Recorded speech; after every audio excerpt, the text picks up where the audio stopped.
creo que bueno, estamos pasando un momento inédito para este tipo de cursos en forma virtual y para el mercado de capitales puntualmente por todo lo que está sucediendo. Si, primero que todo, bueno, las aclaraciones ya las dijeron de cómo acercarse y cómo ver la pantalla, si o no, cualquier cosa me hablan, me dicen, no hay ningún problema. Yo voy a ir pasando y a medida que vayamos, si algo que no se entendió, me detienen, no hay ningún problema y lo vemos. Con respecto a la metodología me parece muy buena, es la primera clase que voy a dar en forma virtual.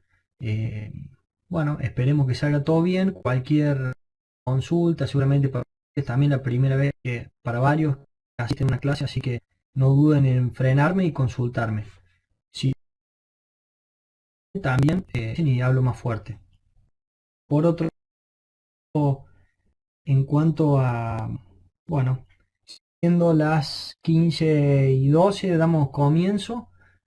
Eh, Ahí se cambió la filmina, ¿no? ¿La pueden ver? Sí. Sí, se ve perfectamente. Ahí está. Bienvenidos a los mercados de capitales. Listo, perfecto. Bueno, bienvenidos a lo que vamos a hacer. Vamos a ver un video introductorio como para entrar un poco en tema. Y seguimos. Ahora le voy a copiar el link acá en el chat para que puedan entrar. Ahí está el link. Si pueden, vayan, avísenme si no lo pueden ver.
Bueno, pudieron ver el video, avísenme los que les falta todavía.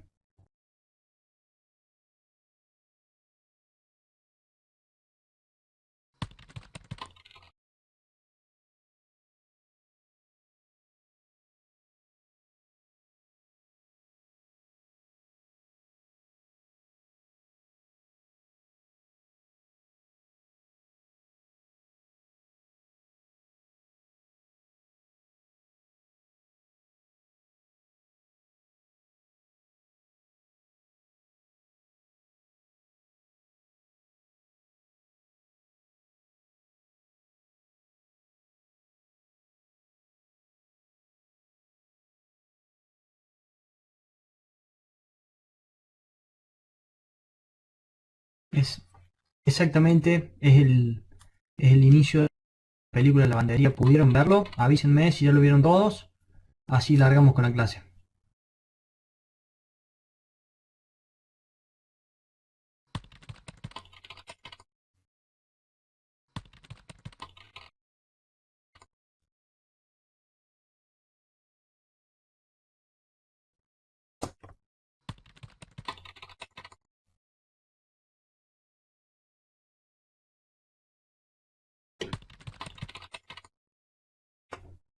Listo, buenísimo. Bueno, un poco el video es como para entrar en el tema de cómo la historia del comercio termina generando un medio de intercambio, la moneda, luego el dinero, y luego cómo eso se transforma en mercado de capitales.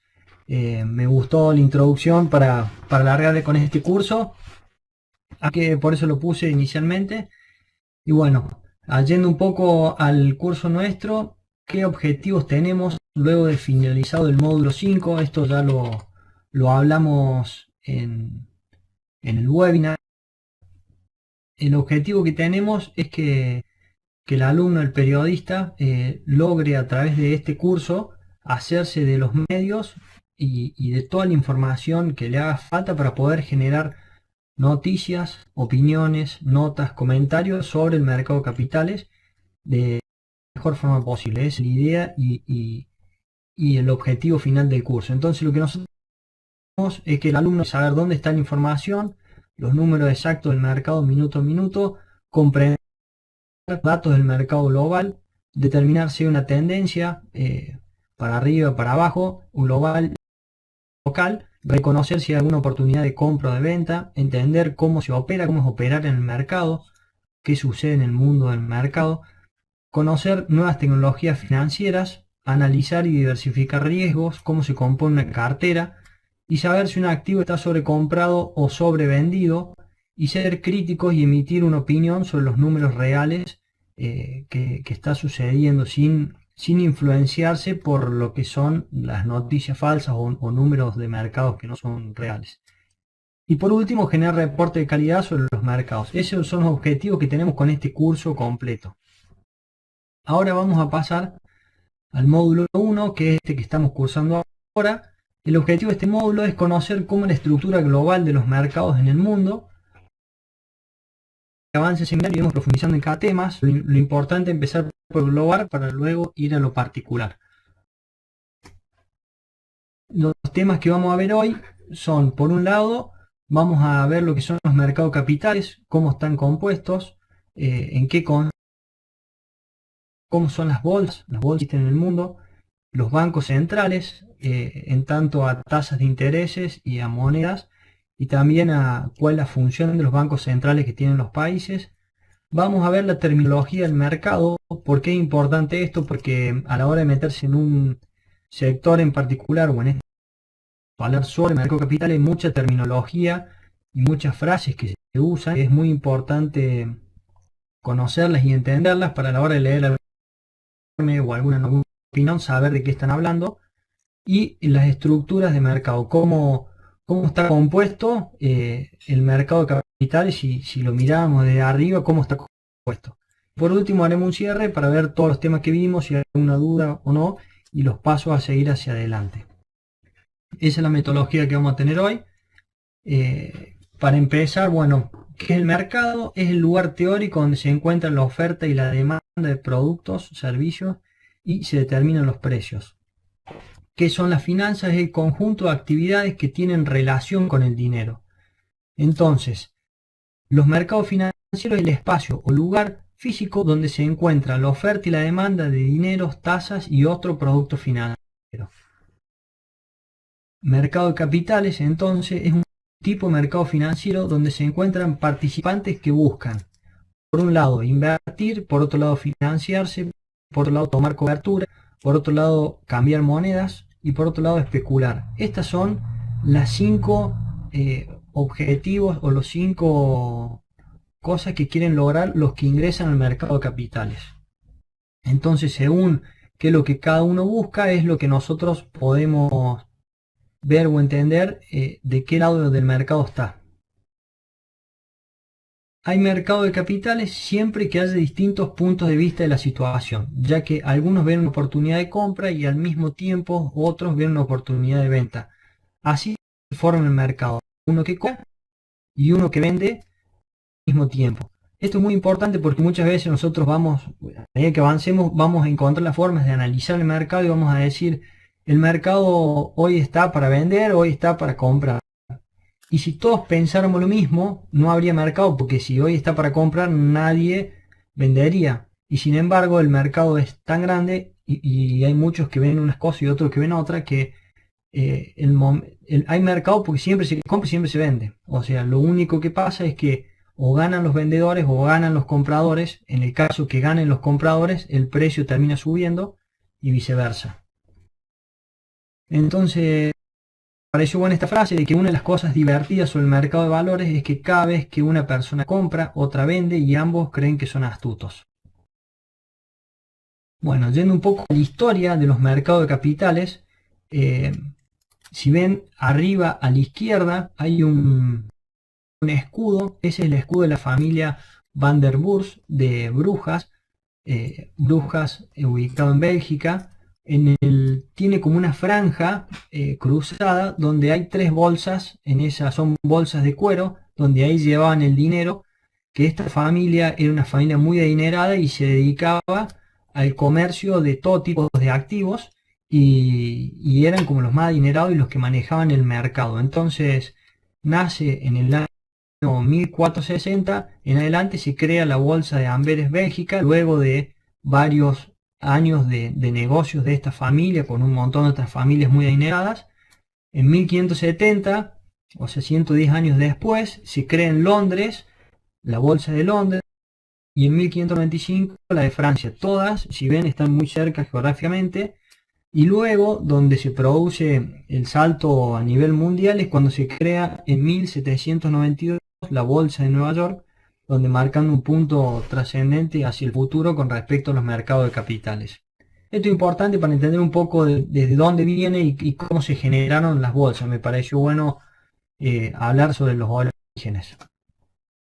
En cuanto a las bolsas del mundo o Stock Exchange, en el mundo actual, año 2020, existen más de 100 bolsas internacionales que cotizan aproximadamente. Y lo más importante del mundo es que las más importantes se encuentran en tres lugares. Entre Norteamérica, Asia y Europa tenemos entre el 90 y el 95% de lo que se opera. Cada una de estas tiene su estructura, su reglamentación, sus jugadores, su alcance, etc. Entonces, a la hora de hacer algún análisis o informe es muy importante entender qué mercado estamos estudiando, qué bolsa, y saber también los horarios, porque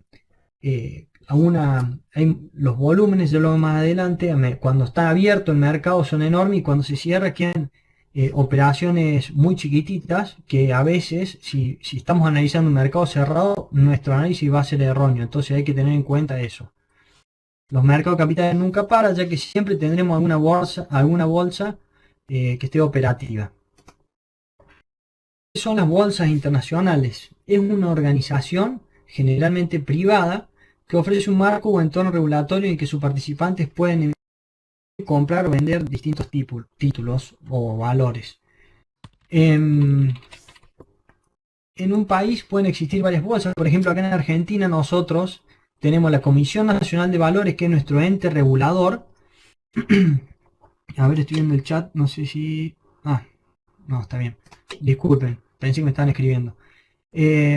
Nosotros tenemos el ente regulador, que es la Comisión Nacional de Valores, que es la que regula todos los agentes, todos los mercados y todas las bolsas.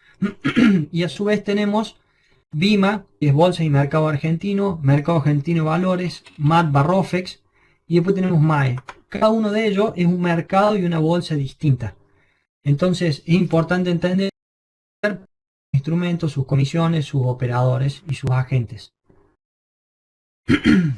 Acá puse las bolsas más importantes del mundo: la Nice, Nasdaq, bueno, la de Shanghái, la de Londres, la de Singapur, la de Brasil, la de Moscú, etc.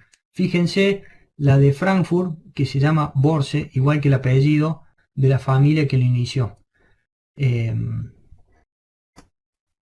acá en este gráfico, no sé si lo llegan a ver bien el gráfico, si no háganle zoom.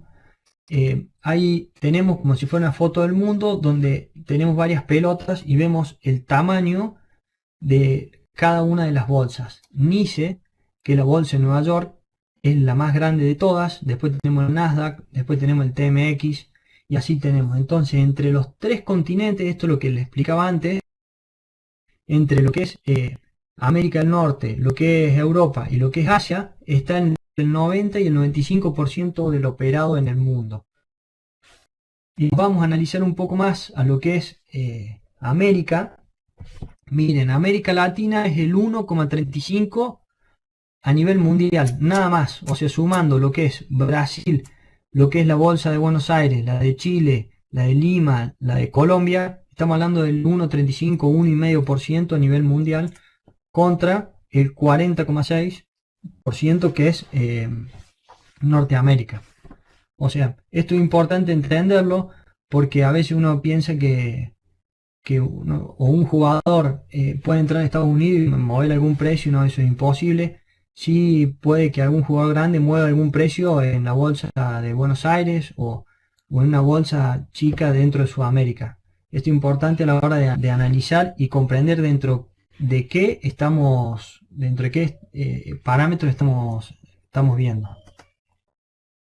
En cuanto a los horarios, acá en el material yo les puse los horarios de cada una de las bolsas para que lo puedan ver, y si no en investing.com, después les voy a mostrar ese portal, pueden ver los horarios de cada uno de los mercados y las bolsas para entender si está abierto o no, para ver qué es lo que están analizando.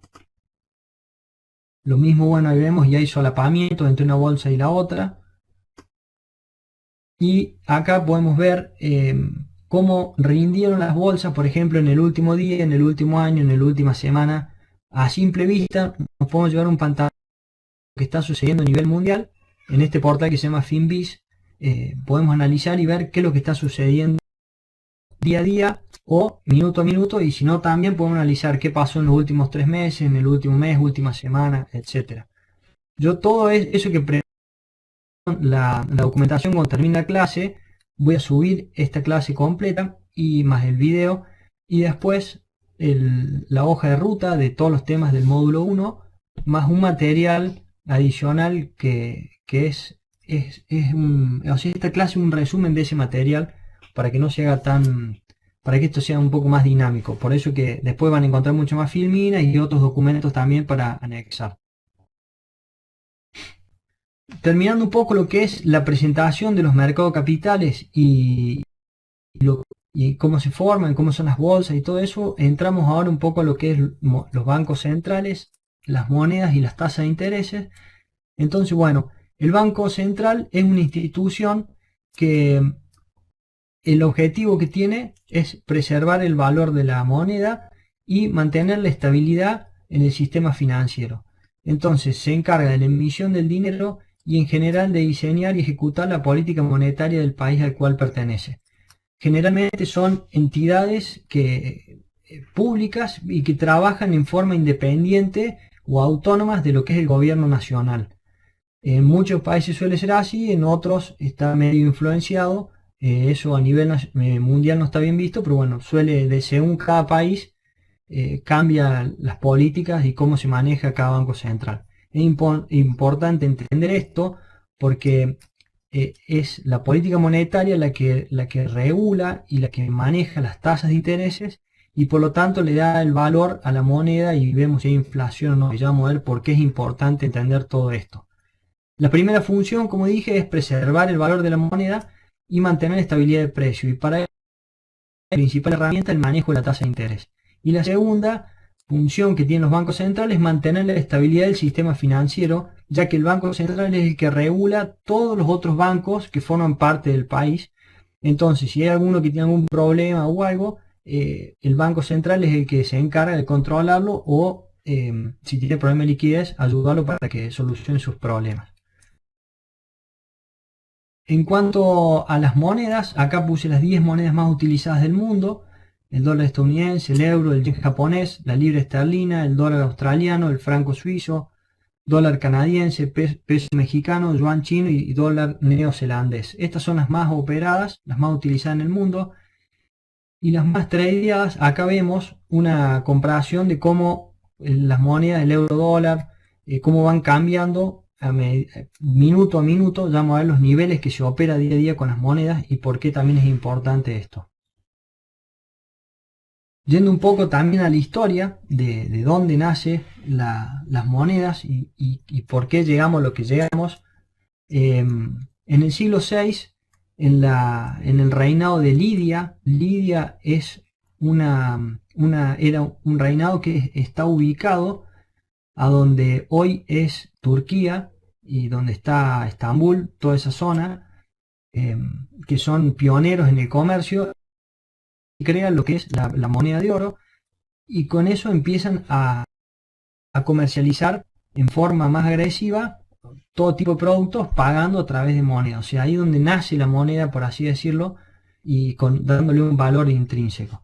Luego, en el año 1819 se establece el patrón oro, que en Inglaterra es donde comienza, que lo que hacen es que toda la emisión de dinero billete esté respaldada por el oro que tiene el Banco Central como reserva. O sea, la misma cantidad de billete circulante tiene que estar respaldada por oro físico que esté guardado en la reserva del Banco Central.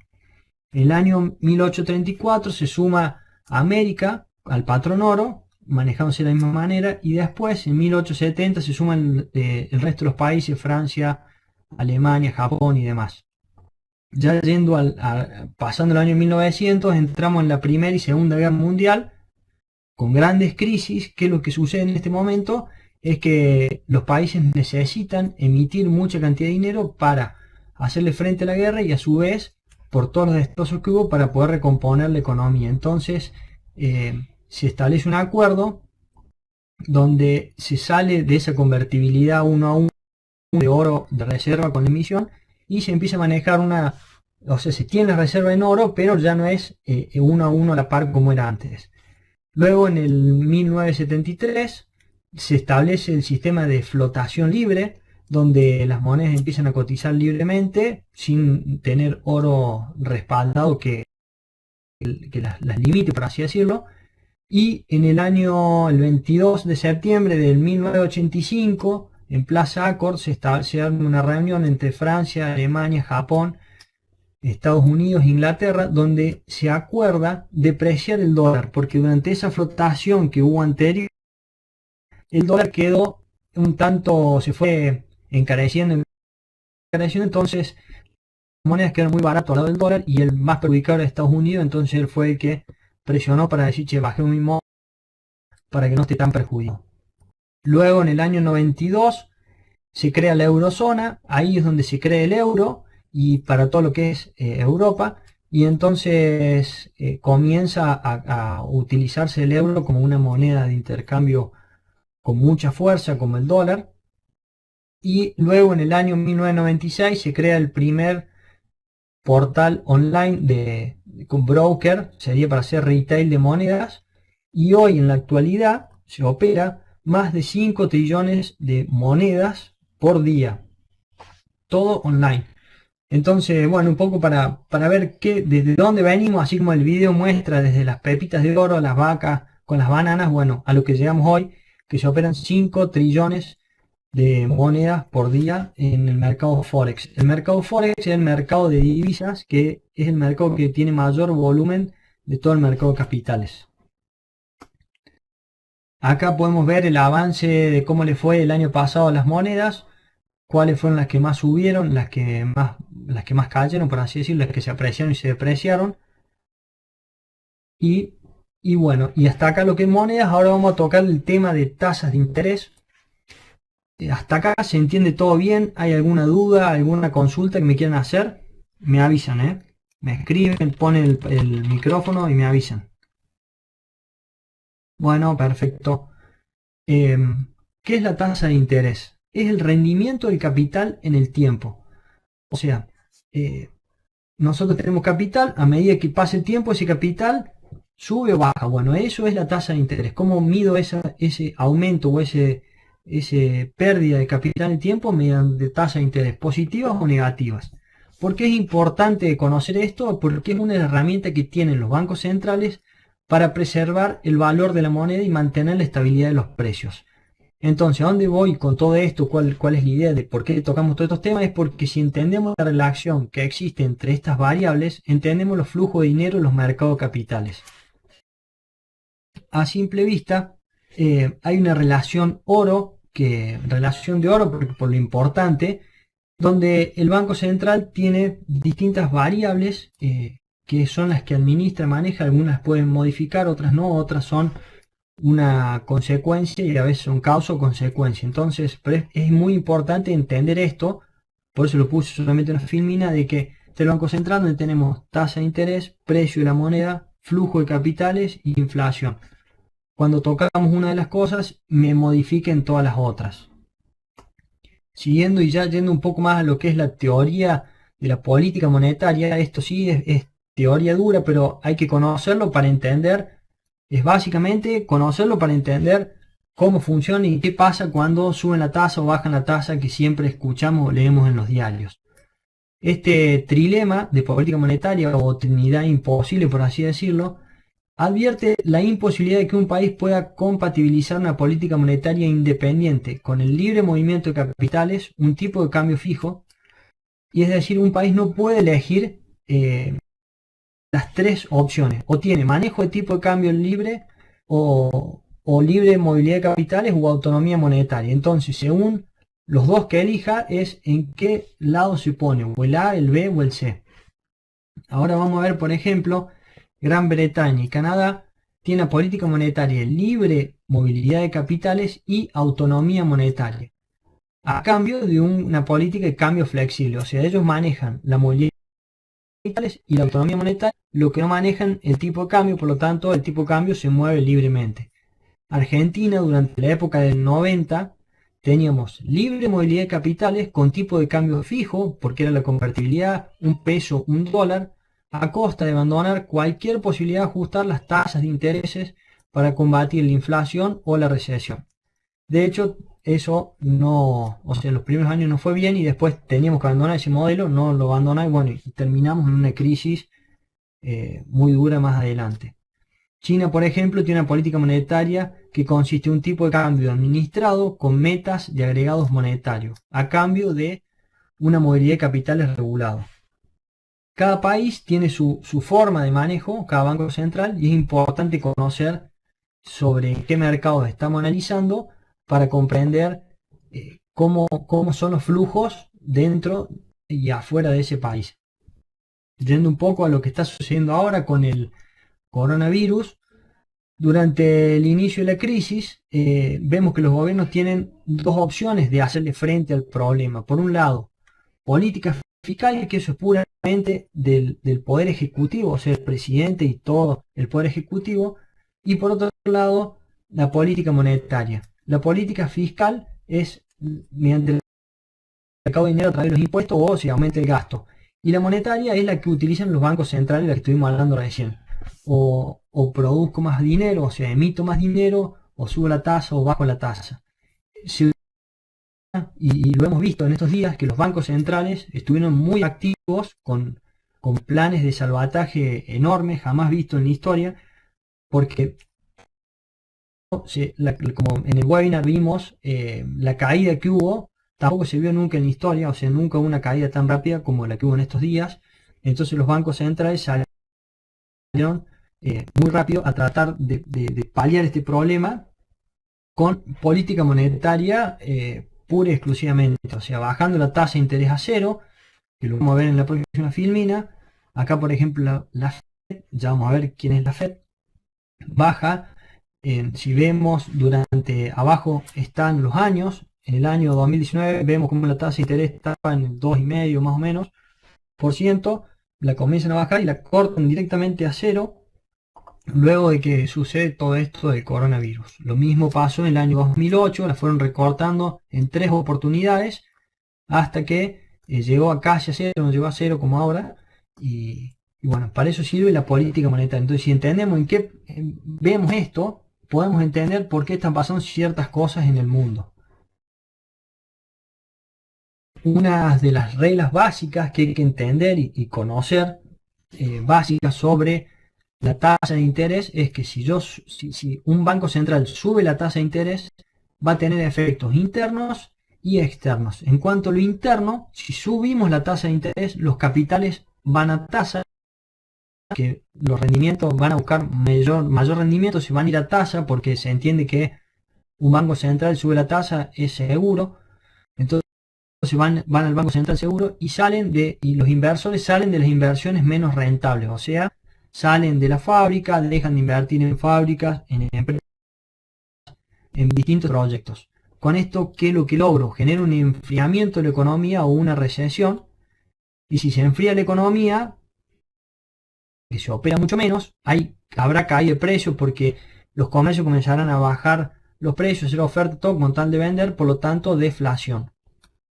Y en cuanto a lo externo, ingresan capitales externos porque como subí la tasa, hay apetito por ir a buscar, los inversores tienen apetito desde afuera para buscar el interés que se está pagando internamente en ese país. Entonces, tenemos ingresos de capitales externos, cae el tipo de cambio. ¿Por qué cae? Porque vienen y venden moneda dura. Por ejemplo, en Argentina, si subieron la tasa, ¿qué pasó? Entran muchos dólares, los empiezan a liquidar, entonces se empieza a encarecer la moneda nacional, el tipo de cambio nacional. Y eso, ¿qué problema trae? Es que la balanza comercial se ve perjudicada. Aumentan las importaciones y caen las exportaciones. Esto siempre y cuando tenga libre movilidad de capitales y el tipo de cambio no sea fijo. Estas reglas básicas está buena saberlas, porque si tal país subió la tasa de interés fuerte o bajó la tasa de interés, bueno, ¿qué va a pasar en la economía? Bueno, esto es lo que pasa. Por eso es importante tener este machete simple para saber qué sucede si bajan la tasa, qué sucede si bajan la tasa. La idea de este curso no es que se conviertan en licenciados en economía, sino que entiendan qué es lo que sucede cuando se mueven tales variables en la economía. Al revés, si bajamos la tasa, los capitales salen de tasa, o sea, se van del rendimiento ese, porque me bajaste la tasa, me voy a otra cosa, y van a inversiones más rentables.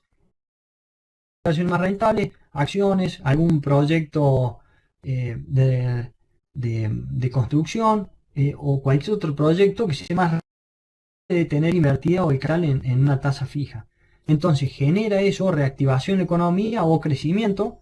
Si la economía está parada se reactivará y si está creciendo aumenta el crecimiento, y si se acelera la economía suben los precios porque empieza a haber más demanda, entonces los precios empiezan a subir porque empieza a escasear el producto y por ende eso genera inflación. En cuanto a lo externo, salen capitales externos porque al bajar la tasa se van a buscar rendimientos a otro lado. Sube el tipo de cambio en búsqueda de moneda dura para salir afuera, o sea, se deprecia la moneda nacional. Y la balanza comercial se ve beneficiada porque aumentan las exportaciones y caen las importaciones. Por supuesto que en esto de aumentan las exportaciones y caen las importaciones tiene un tiempo, o sea, no es que si sube el tipo de cambio al otro día se exporta más, ¿no? Porque exportar implica vender al exterior y lleva mucho tiempo. Pero a la larga es lo que termina produciéndose. Igual vuelvo a aclarar que siempre y cuando se tenga libre movilidad de capitales y que el tipo de cambio no sea fijo. O sea, de las tres partes que vimos antes, esto es lo que sucede cuando se dan esas condiciones. ¿Quién es el que regula la tasa de interés mundial? Bueno, el señor que está en la foto, Powell, es la mayor autoridad dentro de la Fed, que es la Reserva Federal. ¿Qué es la Fed? Es la Reserva Federal que maneja la política monetaria de los Estados Unidos. Entonces, dentro de ella está el Comité Federal de Mercado Abierto, donde lo que hacen, se reúnen varias veces al año y discuten si mantienen o cambian la política actual. Constantemente están siguiendo lo que sucede en la economía y en base a eso suben, bajan la tasa, que es lo que vimos en las filinas anteriores, que con este problema del coronavirus la bajaron a cero para meter una inyección más allá del paquete de dinero que van a emitir como salvataje. La bajada de tasa es por eso. Entonces, si entendemos cómo funciona esto, podemos entender muchas cosas de lo que está pasando en la economía, lo que puede llegar a pasar en un futuro. Hasta acá lo que hicimos fue una introducción, por un lado, al mercado de capitales. Luego vimos lo que son los bancos centrales, moneda, tasa de interés y la relación que tiene todo eso. Y ahora lo que vamos a pasar es con la terminología de mercado, que para entrar ya un poco más duro en lo que es mercado de capitales y comprender cuando a veces dice el mercado está bull, está bear, vimos un gap, el gráfico tengo tal soporte o el bit me está marcando tal cosa o tal otra. Toda esa terminología nosotros tenemos que saber de qué se trata. Es muy simple, pero cuando la vayamos viendo me decía, ah, mira, es aquello. La idea de esto es comprender básicamente cuáles son los términos que se utilizan en la jerga de mercado de capitales para comprender lo que se está diciendo. En cuanto, seguramente vieron el toro que está en Nueva York, en Wall Street. Ese toro, también está el oso, y bueno, y cuando se dice el mercado está bull, es que hay tendencia alcista, y cuando está bear, tendencia bajista. ¿Por qué es esto? Porque el bear, o sea el oso, ataca de arriba para abajo y el toro agacha la cabeza y ataca con los cuernos de abajo para arriba. Por eso es que se utilizan estos dos animales para decir si la tendencia es alcista o bajista. Con respecto a, pasemos al otro. Con respecto a la posición, nosotros se dice o se comenta donde vamos, estoy short, estoy long. Tengo una posición corta o tengo una posición larga. En el inicio, en el video, cuando lo vuelvan a ver, lo dice venta en corto o un préstamo de acciones. Bueno, eso que en el inicio del video lo dicen es esto. Es la posición corta o short, es vender un activo que no tengo y comprarlo luego cuando caiga su precio. ¿Cuál es el objetivo de todo inversor? Es comprar barato y vender caro. Muchas veces, o sea, compro barato y vendo caro, compro barato y vendo caro, y en cada una de ellas ir haciendo una diferencia. Lo único que cambia entre una y la otra es el orden. Lo que uno está acostumbrado a entender o ver es, yo compro un activo, espero que suba y lo vendo. Bueno, el short es exactamente lo mismo, solamente que como no lo tengo, lo pido prestado, lo vendo, y una vez que cae el precio, lo vuelvo a comprar y lo devuelvo. Generalmente las caídas son más abruptas que las subas. Entonces, cuando dicen voy a hacer un short, que de hecho hay una película que se llama The Big Short, habla de esto. Posición larga, acá vemos en el gráfico, por ejemplo, cómo hacemos un short. Vendemos a 113, no sé si se ve ahí. El precio cae, va cayendo todos los días y llegamos, cuando antes de que rebote, compramos a 81, cerramos nuestra posición, devolvemos esas acciones que tomamos prestadas y es lo que si hubiésemos comprado 81 y las vendemos a 113. Solamente que hicimos al revés. Primero vendimos y luego compramos. Y al revés, si vamos long o estoy long, que es compro 81 y vendo a 139. Entonces, es exactamente lo mismo, compro barato y vendo caro. Con respecto al spread, que muchas veces dicen hay un spread de tanto, el spread de tasa, el spread es la diferencia entre la compra y la venta, por así decirlo. Eso es el spread. Entonces, ahí nosotros vemos el bid y el ask, también ya lo vamos a ver más adelante. El bid es la oferta, la compra, o sea, los compradores, y por otro lado el ask es la demanda, los vendedores. Entonces, en la imagen se puede ver, esa imagen es una captura de pantalla de el mercado futuro de Argentina, y lo que vemos es el dólar de julio del año pasado, julio del 19, donde teníamos que había 100 contratos, por ejemplo, ahí está la cantidad a la izquierda, a 43.64.5, querían comprar 100 contratos, en este caso son $1000 cada uno, o sea, $100.000 a 43.64.5. Y por otro lado, teníamos otro que nos decía, yo te vendo 52 contratos a 43.67. La diferencia entre precio comprador y vendedor es 0.025. Ese es el spread que había. ¿Por qué es importante ver esto? Porque si nosotros vemos el spread, cuando hay mucho volumen y se opera mucho, ese spread se achica casi de un centavo o medio centavo. Cuando el spread es muy grande significa que no hay volumen, porque uno dice, compro a 41 y el otro dice yo en 45 vendo. Y puede pasar toda una mañana y no se compra ni se vende porque no, los spreads son muy grandes, no hay volumen, no se está operando. Entonces es importante ver el spread y saber de qué se trata el spread. Después tenemos la cinta. Y esa foto que vemos ahí es la foto original de lo que era la cinta que funcionaba antes en las bolsas de aquellos tiempos. O sea, todas las operaciones estaban a vivo voz en un lugar cerrado, se iban a operación y se iban a voz y había una poniendo precio y cantidad, precio y cantidad de lo que se iba haciendo. Y se iba imprimiendo un ticket donde iban saliendo todas las operaciones que se iban cerrando. ¿Qué es lo que sucedía con eso? Que empezó a haber personas que empezaron a estudiar esos tickets y decir, che, a ver en qué momento el mercado estaba más barato, en qué momento el mercado estaba más caro, o más demandado, o menos demandado y por qué. Y analizando esas cosas se descubrió ciertos parámetros. Entonces, esa es la cinta original y esta es la cinta que vemos ahora. Está viendo ahí que están escribiendo. La cinta que vemos ahora, esta imagen que ustedes ven es una captura dentro de una plataforma de acceso directo al mercado. Entonces, en ella lo que podemos ver son todas las operaciones que se están cerrando minuto a minuto. Esa parte donde dice cinta es una lista que va corriendo permanentemente a medida que se van cerrando. Por ejemplo, arriba dice 66, 68 por 100. O sea, cerraron 100 títulos, acciones a 6,68. ¿Por qué está en rojo? Está en rojo porque significa que se cerró al precio comprador, o sea, al bid. Si nos vamos al bid y vemos quiénes son los que están comprando, dicen a 66, 67 compro 3 y a 66, 69 hay uno que dice yo a 66, 69 vendo 3. Bueno, ahí tenemos 2 centavos de spread en este caso. Pero como se cerró en ese caso 68 es porque el vendedor que hizo agarró y se fue al precio que están pagando, no al precio que están vendiendo, ¿se entiende? O sea, cerró para abajo el precio. Vamos a ver más adelante por qué cambia de color uno y el otro.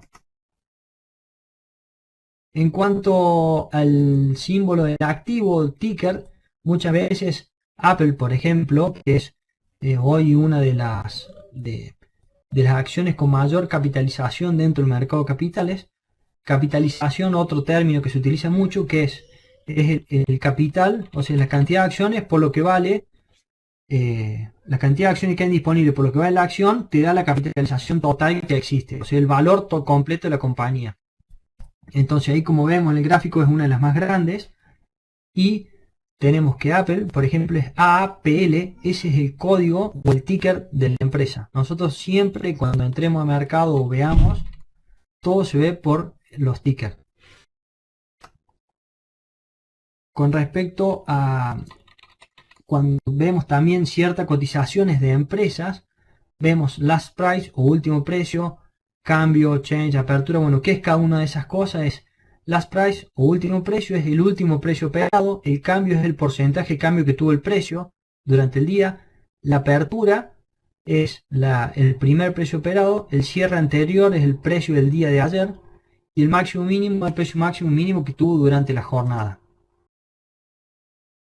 Luego podemos ver los gráficos, lo mismo, cuando nosotros empezamos, o sea, cuando empezó el mercado de capitales, lo primero que veíamos eran los tickers esto y después dijo, che, y si empezamos a graficar los precios, podemos ver ciertas tendencias y mejorar un poco entender lo que está sucediendo. Entonces los dibujos, los gráficos, lo que hacen, nos dibujan los movimientos de los precios, nos da mayor claridad. A la izquierda tenemos un gráfico que es del mismo activo, solamente que en distinto periodo, pero el mismo activo, un gráfico de línea, y al lado es el mismo gráfico, solamente que un gráfico de velas. Ahora vamos a ver por qué las velas y todo esto. En cuanto a los indicadores técnicos, es otra de la terminología que vamos a utilizar mucho, que son los indicadores técnicos. Nosotros, como dijimos, vemos por un lado solamente precio comprador, precio vendedor y el resultado de todas las operaciones que se van haciendo. Ese resultado de las operaciones pasan a los gráficos que vimos en la anterior, o sea, en esto. Luego de esos gráficos, abajo nosotros le podemos agregar ciertos indicadores, que son otros gráficos más, que lo único que hacen es nos dan una perspectiva diferente para analizar lo que está sucediendo en la acción. Entonces a lo mejor nosotros podemos ver que la acción tiene una tendencia positiva, o sea, está bull, por así decirlo, está para arriba, pero el indicador nos está marcando, che, guarda, porque esa subida se le está acabando la fuerza, o sea, tenemos el indicador que está cayendo, pero la acción sigue subiendo. Entonces lo que nos está anticipando de que esa acción va a dejar de subir y seguramente habrá un cambio de tendencia y comenzará a bajar. Entonces lo que hacemos con los indicadores técnicos es adicionar un análisis de lo que hoy estamos viendo. En cuanto al gap, lo que tenemos con el gap es la diferencia entre una apertura y un cierre. Entonces un vacío de precio que se produce. Acá por ejemplo vemos un gap donde el precio cerró a 35 y el otro día abrió a 45. Ese vacío de 10 puntos de precio es lo que se llama gap. Siempre hablan, la acción cerró con un gap de tanto o abrió con un gap de tanto. Bueno, es por eso. Y está bueno entenderlo porque generalmente esos gaps se terminan, el mercado los termina consumiendo, se llama. O sea, ¿por qué? Porque el que compró a 32 dice, che, cerró el mercado a 35, pero a 40 quería vender. Y el otro día abrió a 45. Y bueno, por supuesto, lo va a ir a vender a 45. Fíjense cómo el precio abrió y empezó a bajar hasta que tocó los 35 el día anterior y ahí volvió a normalizarse. O sea, siempre los gaps se terminan arreglando. ¿Por qué se producen los gaps? Porque cerró el día, al otro día se levantó uno y puso yo a 45 vendo. Che, pero ayer cerramos a 35, bueno, yo a 45 vendo. Y uno dice, uy, esto está para arriba, listo, compro a 45. Y ahí se abrió el primer precio a 45. Por eso es que se producen estos gaps.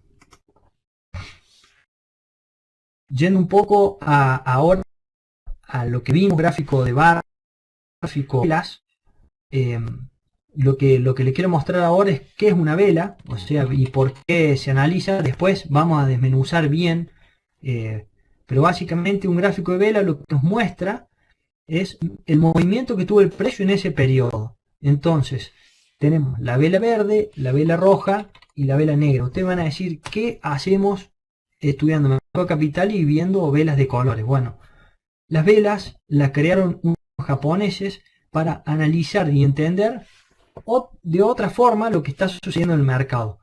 Entonces, ya automáticamente, ahora no es que nosotros tenemos que dibujar las velas, sino que el gráfico uno lo configura, aprieta velas, línea, barra, como quiera, y directamente se te configura el gráfico. Lo que hace la vela es te da mucha más información de lo que sucedió en ese momento de periodo de tiempo.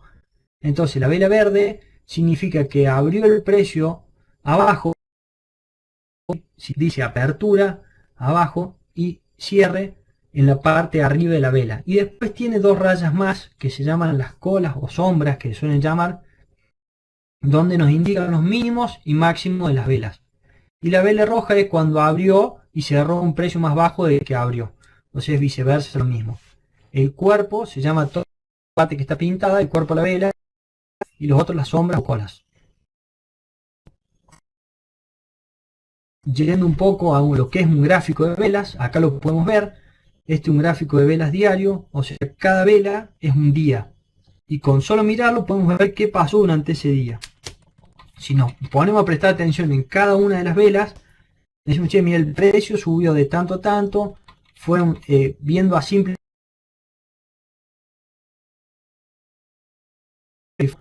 y así un montón de informaciones. Si se fijan en la parte, este por ejemplo es de Mercado Libre, de la empresa Meli, es el ticker. Si nos vamos más a la derecha, arriba van a ver que hay como un simbolito celeste y una P. Eso es un patrón. Ahora les voy a explicar qué son los patrones. Si apretamos ahí, el gráfico nos muestra qué patrón es y qué significa eso. ¿Hasta acá se entendió? ¿Alguno tiene alguna consulta?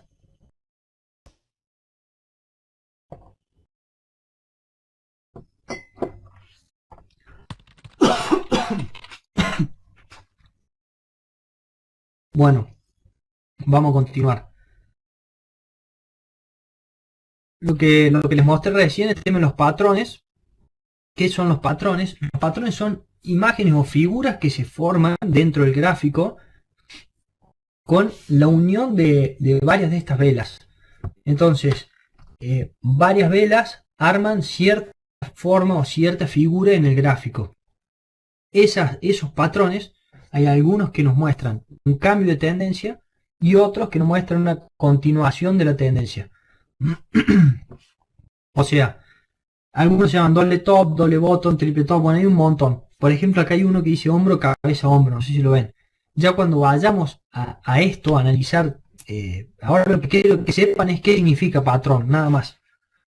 Cuando más adelante avancemos en el análisis técnico, vamos a ver qué es lo que significa, qué es cada uno de eso y cómo se forman las imágenes. Y después tenemos lo que son soportes, resistencias y canales. ¿Qué son los soportes y resistencias? Si nosotros vemos el gráfico anterior,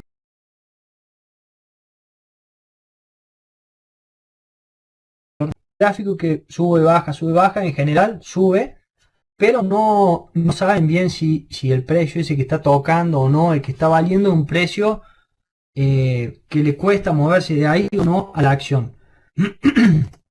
Entonces lo que se hace, se establece o se estudia ciertos soportes y resistencias. ¿Para qué sirve esto? Son líneas que se dibujan dentro del gráfico y nosotros podemos ver dentro de esos gráficos que el precio varias veces toca esas líneas. Esto se dibuja, o sea, ya lo vamos a aprender, lo vamos a dibujar nosotros sobre una plataforma. Les voy a enseñar cómo se hace.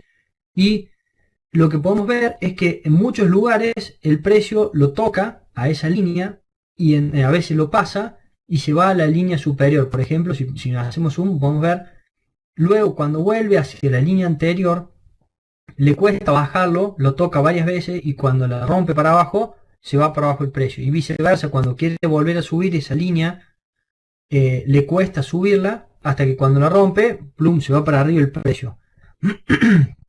Esto que son líneas imaginarias o son precios psicológicos, por así decirlo, donde ¿cómo decirte? El activo lo prueba y arriba de ese precio como que se acaban los vendedores o se acaban los compradores, perdón, y abajo de ese precio se acaban los vendedores. Entonces, lo que, lo que a veces una línea de estas o un precio psicológico termina siendo un techo, o sea, una resistencia del precio que sube hasta ahí y baja, sube hasta ahí y baja. Luego que lo pasa, eso pasa a ser una resistencia. Después le cuesta bajar esa línea. Bueno, eso sucede muchísimo en mercado capitales. Los analistas lo ven y está bueno entender que son soporte y resistencia y esos canales que se forman del precio va oscilando dentro de esos canales hasta que lo rompe para arriba y bueno, y explotó el precio. En este gráfico, bueno, le explico un poco lo mismo, que ambos generan canales donde se mueve el precio.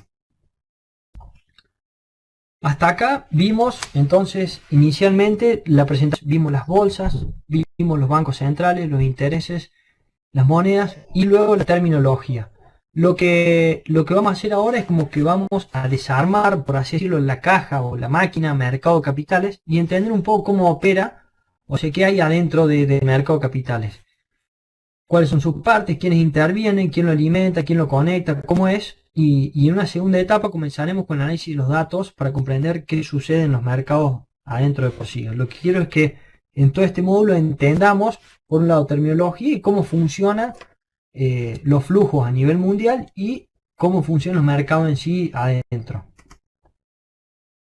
Estructura de mercados, tenemos tres partes.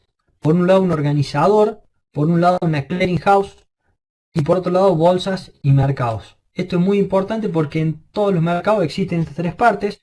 Entonces hay que saber que esto sucede y para saber quiénes son y cómo son las políticas o qué sucede, porque cada país tiene su clearing house, su organizador y sus bolsas y sus mercados. Yendo a un gráfico, o sea, este gráfico para que sea un poco más visual y para comprender cómo está compuesto, vamos en el centro nosotros vemos unas 6 pantallas y como un círculo Hagamos de cuenta que ese es el mercado o la bolsa, pero hagamos de cuenta que eso es el NYSE, la bolsa de Nueva York, y tenemos todas esas personas son los agentes de negociación. Ellos son los brokers o los agentes o las compañías como si fuera el JP Morgan o los distintos bancos de inversión.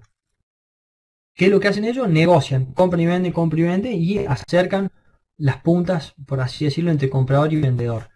Hoy es todo digital, pero funciona así, o sea, sigue siendo lo mismo. En vez de ser personas, son empresas y máquinas.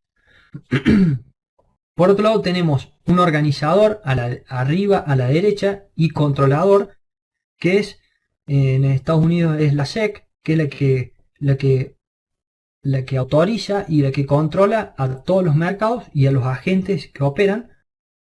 De luego, arriba a la izquierda, la clearing house, que ¿qué es la clearing house? Es la que custodia todos los títulos y todas las acciones y todos los valores que se negocian. Entonces, si por ejemplo un cliente pone $200 para comprar acciones y otro cliente vendió sus acciones por $200, no es que el cliente que compró lleva, agarra la acción y se la lleva a su casa y la guarda, sino que pasa de una cuenta inversionista a otra cuenta inversionista dentro de la clearing house. O sea, los agentes no poseen la disponibilidad física o electrónica de los títulos, sino que lo tiene la clearing house, que es la que custodia y la que le da seguridad al mercado, protegiendo a los inversores y que no haya riesgo de contraparte. O sea, si alguien se lleva una acción a su casa o a su banco o a su caja de seguridad, el otro, cuando a la hora de vender, la perdí, se rompe el mercado. Para que eso no suceda, está esta clearing house, que es la que custodia todos los títulos. Y después tenemos los inversores que están abajo a la derecha, que son los que invierten, que pueden ser personas, pueden ser gobiernos, pueden ser bancos, pueden ser instituciones, cajas de televisiones, fondos comunes, etcétera. Un montón de posibilidades. Y por otro lado tenemos los que buscan financiamiento en el mercado, que pueden ser industrias, que pueden ser municipalidades, provincias, países, bancos, etcétera. O sea, después están los que compran y venden, por así decirlo. Entonces, para poder comprender la estructura general del mercado, tenemos la que tiene todos los títulos, que es arriba a la izquierda, clearing house, el organizador o controlador, que es el que custodia, el que controla, perdón, los mercados que operen, que no haya robo de información, que no haya negligencia, que todo sea transparente. A su vez, controla a los agentes, que no presione a los inversores. Y por otro lado tenemos los inversores que compran y venden y utilizan todo el sistema de mercados. ¿Quién regula los mercados a nivel mundial? La IOSCO, que es la Organización Internacional de Comisiones de Valores. Son sus siglas en inglés, es IOSCO. Y lo que hace es reúne a todos los reguladores del mundo. O sea, arriba del organizador que vimos en el gráfico anterior, que en el caso de Estados Unidos es la SEC, en el caso de Argentina, la Comisión Nacional de Valores, arriba de eso está la IOSCO, que regula todos esos organizadores y es la que establece los estándares globales para todo el sector mercado de valores. Ella trabaja con el G20 y con la Junta de Estabilidad Financiera para regular los mercados globales. En cuanto a los organizadores en Europa, acá está todo el listado de los organizadores, o sea, por ejemplo en Alemania cuál es el organizador, en Austria, Bélgica, etcétera. Se los puse a todos, después lo pueden ver. Lo mismo en Estados Unidos, en Canadá, ahí lo que les decía, la SEC. Si vieron la película Lobo Wall Street, cuando tiene problemas con la SEC y dice, no, con la SEC vienen a controlar, es eso, es el organizador el que controla los agentes. En ese caso, él era un agente y bueno, el órgano de control que lo controlaba es la SEC. En Canadá, en América Latina, como le dije, en Argentina, ahí se ve, la Comisión Nacional de Valores es la que regula a todos los agentes y los mercados. ¿Por qué es importante ver esto o entenderlo? Después, ustedes cuando vean la filmina, cada uno de esos es el link que los lleva a la página del regulador, por así decirlo. Es importante saber esto para entender qué políticas tiene, cómo se manejan y cómo funciona Generalmente ahí están listados todos los agentes que pueden operar, los mercados que pueden operar y demás. Lo mismo en Asia y Oceanía, cuáles son. Y vamos a ver ahora lo que es la clearinghouse o caja de valores. Es la que estaba en el gráfico, arriba a la izquierda, es la que tiene la titularidad de todo lo que se opera. O sea, es el depositario central de valores y son los que poseen y custodian los activos que hay en el mundo. De estas clearinghouse hay un montón. La más grande, por ejemplo, la de ETC, que es la de Estados Unidos, Iberclear, Euroclear, Clearstream, y después tenemos caja de valores. Yo la puse porque bueno, es la que usamos nosotros acá en Argentina, que es la que custodia y tiene todos los títulos de lo que se opera. Por ejemplo, acá lo que hacen es para asegurarle al inversor de que ningún agente se quede con sus ahorros o con sus títulos.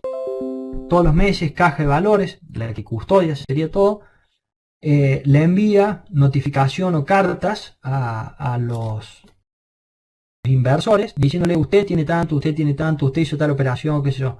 De esa forma el inversor se siente seguro de que su agente o su broker no puede, no le hizo ninguna macana o se le da seguridad al mercado. Entonces está muy bueno que existen estas instituciones. Y después, ya yendo un poco a cómo se comunica todo esto que vimos, los mercados de capital hoy en día se desarrolla todo videoconexiones de redes e internet, y hoy un inversor puede operar desde cualquier lugar del mundo desde su celular. O sea, si nosotros nos bajamos una aplicación que es una DMA, que es un acceso directo al mercado, y tenemos conexión de internet, podemos estar adentro de la bolsa de Nueva York, por ejemplo, o adentro de la bolsa de Argentina o la que nosotros querramos operar en tiempo real, y podemos comprar y vender lo que querramos. Lo cual eso hace que le da mucho volumen, y por eso vemos los volúmenes que vimos en los gráficos anteriores. Hasta acá, si no me equivoco, estoy casi en una hora. La idea es hacer un cierre y repasar un poco todo lo que vimos. Me gustaría que me digan, me quedó una duda con tal tema, me quedó una duda con tal tema. No hay ningún problema. Básicamente, repasando un poco lo que vimos, mercado de capitales, cómo está compuesto, cómo la historia un poco de dónde nacen, lo mismo con las bolsas, o sea, cómo es la estructura, la cantidad de bolsas que hay en el mundo, la historia. Después vimos los bancos centrales, qué política monetaria hacen los bancos centrales, las limitaciones que eso tiene. Vimos las tasas de interés, el efecto que produce la sub y baja de las tasas de interés. Vimos quién es el que administra la tasa de interés a nivel global, y qué efectos tiene cuando, por ejemplo, ahora en el COVID, que bajaron a cero la tasa, por qué se hace, y bueno, y eso qué efecto y qué flujo genera en el mundo. Es importante, en eso no se los dije, entender según el país de cada uno pertenece, ver si es un país emergente, un país desarrollado o fronterizo. ¿Por qué? Porque las subas de tasa de la Fed, por ejemplo, afecta de formas distintas a cada uno de los países. Entonces, entender eso también es importante para analizar un mercado. Después vimos la terminología de mercado, que son los términos que se utilizan, y las estructuras de cómo está compuesto el mercado de capitales. Hasta acá esto es todo lo que íbamos a ver en el módulo 1, creo que lo vimos todo. Si hay alguna consulta me lo dicen ahora, y si no, seguimos una reflexión más para ver dónde se puede operar y todo eso. Avísenme. Por el momento todo bastante bien. Perfecto.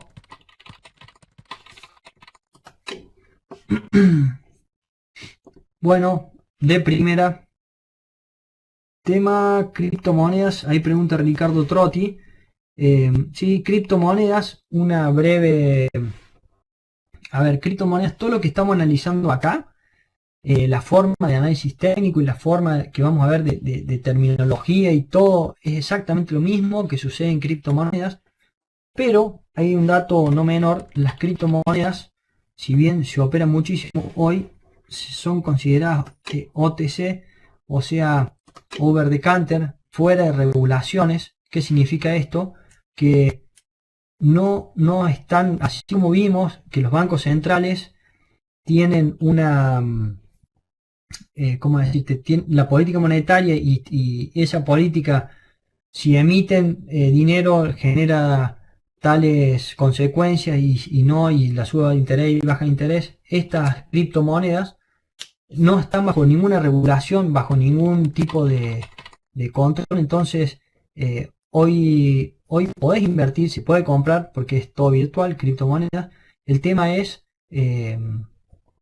que no hay regulación hoy actual sobre las criptomonedas. Entonces puede que de un día para el otro digan, miren, las criptomonedas no van a existir más, o no, que digan las criptomonedas ahora pasan a ser unas monedas totalmente legales en cualquier economía.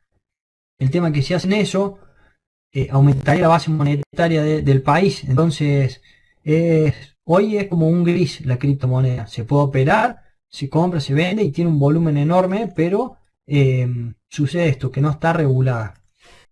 No sé si fui claro con eso, si hay algo más, me avisan de la criptomoneda.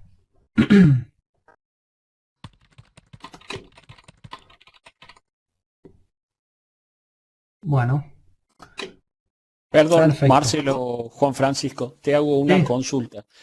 Respecto de sí, las criptomonedas, entendía yo que, digamos, en el caso en Estados Unidos existe una prohibición para invertir en criptomonedas, al menos en forma directa, pero lo que es digamos, la captación de dinero está regulado por las mismas normas que la SEC.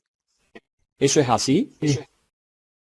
La verdad es que nunca operé criptomonedas, no es como te digo, como no está regulado, no está, ¿cómo decirte? Como eh, regulado. O sea, hoy, por ejemplo, vos en criptomonedas acá en Argentina no lo opera ningún mercado. Ahí me preguntan. Bueno, ya respondo. Con respecto a las criptomonedas, no, acá en Argentina, los agentes que estamos autorizados no tenemos acceso a ninguna plataforma ni podemos operar criptomonedas. O sea, acá Claro. funciona por otro lado, ¿me entendés? Por afuera.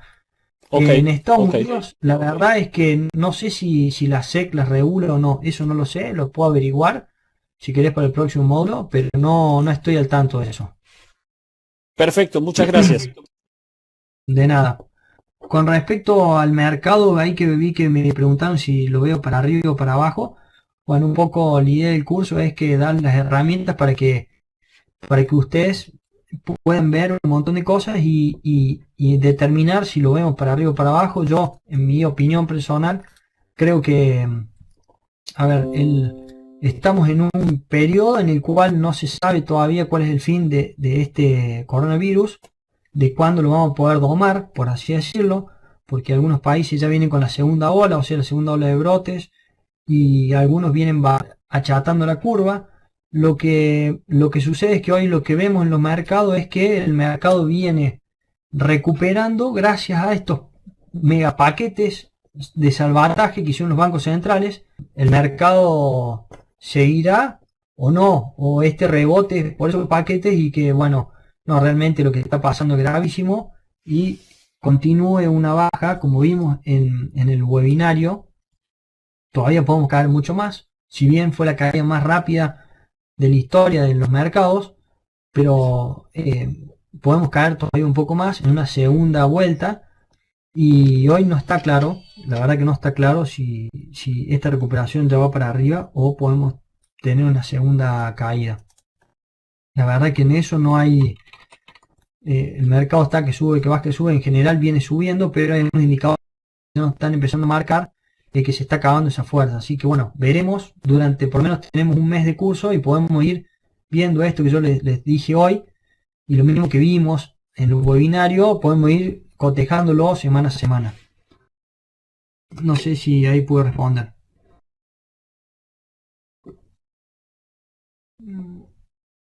Bueno, perfecto.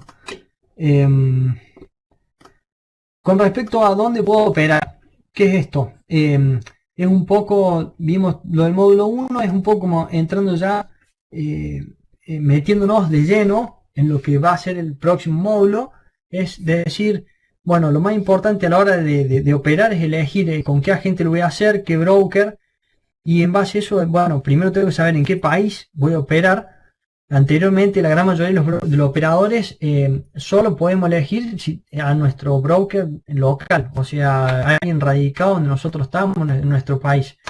Hoy, gracias al avance de la tecnología, podemos desde acá abrir una cuenta en Estados Unidos en forma virtual, la podemos fondear y podemos directamente transferir y operar desde nuestro celular. O sea, transferimos del celular y podemos empezar a comprar y vender.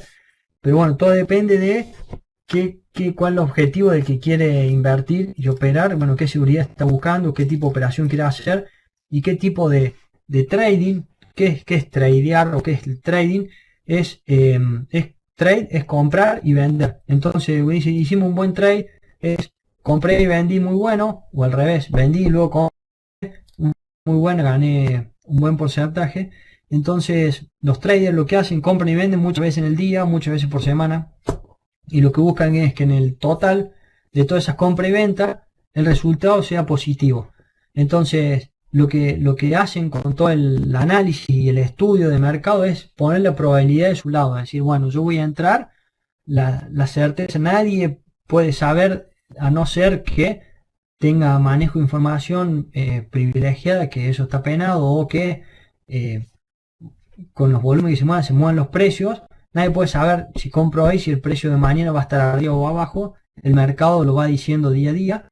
Lo que sí podemos hacer es poner la probabilidad de nuestro lado, decir, bueno, nosotros estudiamos todo esto, vimos, analizamos, vemos que la tendencia está, los indicadores nos marcan que van para arriba, o sea, hoy entramos porque vimos todo esto y seguramente mañana va a pasar eso.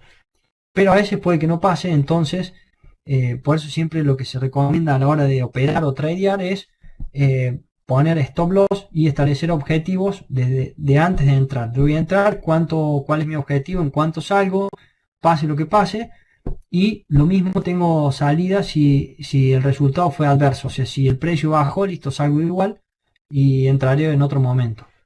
En eso se basan los que operan los traders. El objetivo de este curso no es convertirlos ustedes en traders. Si quieren, bienvenido sea.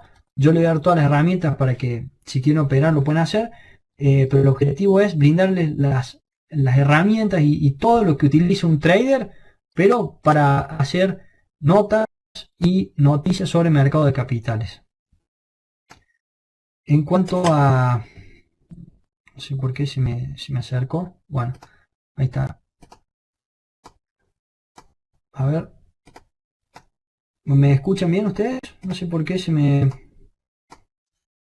trabó la filmina. Sí, se escucha perfecto. Se escucha, bueno, pero no sé si... Espérate, no le estoy tocando next y no me pasa la filmina. Vale. No sé si usted la puede pasar, adelantar. No sé si, a ver si puedo, espera. No, ahí no me deja ahí. A ver, un momento. Bueno.